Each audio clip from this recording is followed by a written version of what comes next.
आपल्या सर्वांचं स्वागत करतो। आता पाहूयात बातम्या विस्ताराने।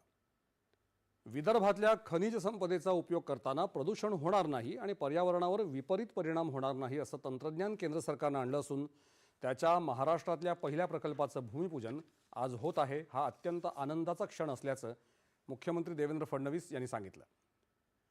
मुख्यमंत्र्यांसह केंद्रीय कोळसा आणि खाण मंत्री किशन रेड्डी यांच्या उपस्थितीत आज चंद्रपूर जिल्ह्यात भद्रावती इथे new era integrated Coal gasification आणि कार्बन कॅप्चर या प्रकल्पाचं भूमिपूजन झालं, त्यावेळी ते बोलत होते। विदर्भात विपुल प्रमाणात खनिज संपदा आहे। या संपत्तीचा उपयोग करताना मोठ्या प्रमाणात प्रदूषण झालं तर त्याचा हवामान बदलावर विपरीत परिणाम होतो। हे टाळण्यासाठी कोल गॅसिफिकेशन अर्थात कोळसा वायुकरण प्रक्रियेचं अत्याधुनिक तंत्रज्ञान वापरणारे 7 प्रकल्प भारतात सुरू केले जाणार असून त्यातले 4 प्रकल्प विदर्भात असणार आहेत। यातून आवश्यक ती रसायनं आणि कार्बन कॅप्चरिंग अर्थात कार्बन संकलन केलं जाईल। युरियाही तयार होईल। मात्र यात पर्यावरणपूरक हरित पोलाद प्रकल्पाच्या माध्यमातून कुठलंही प्रदूषण होणार नाही। ही बाब भारतासाठी वरदान ठरणार आहे असं मुख्यमंत्री म्हणाले।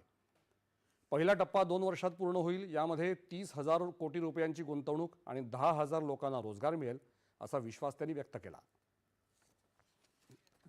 येत्या काळामध्ये आपला जो पूर्व विदर्भाचा भाग आहे या भागामध्ये मायनिंगवर आधारित खूप मोठ्या प्रमाणात उद्योग येणार आहेत आणि त्या माध्यमातून इथलं जे काही पूर्ण अर्थव्यवस्था आहे ही अर्थव्यवस्था पूर्णपणे बदलणार आहे की जगाच्या पाठीवर महाराष्ट्र जर वेगळा देश असता तर जगातली 30वी सगळ्यात मोठी अर्थव्यवस्था आपला महाराष्ट्र राहिला असता। अनेक देशांना महाराष्ट्राने आता मागे टाकलं आहे आणि पुढच्या 2 वर्षामध्ये महाराष्ट्र UAE आणि सिंगापूरला देखील अर्थव्यवस्थेत मागे टाकेल इतका आपल्या अर्थव्यवस्थेचा विस्तार आपण करतो। चंद्रपूर जिल्ह्यात देशातला हा पहिला प्रकल्प सुरू होणार आहे। इथल्या दोन्ही प्रकल्पात सुमारे 1700 कोटी रुपयांची गुंतवणूक होईल असं केंद्रीय मंत्री जी किशन रेड्डी यावेळी म्हणाले। महाराष्ट्र सरकारच्या सहकार्यातून विकासाचा नवा अध्याय आज लिहिला जातोय। यातून शाश्वत विकास आपण साध्य करू शकू असंही रेड्डी म्हणाले। चंद्रपूर जिल्ह्याचे पालकमंत्री डॉक्टर अशोक उईके यांच्यासह इतर मान्यवर यावेळी उपस्थित होते।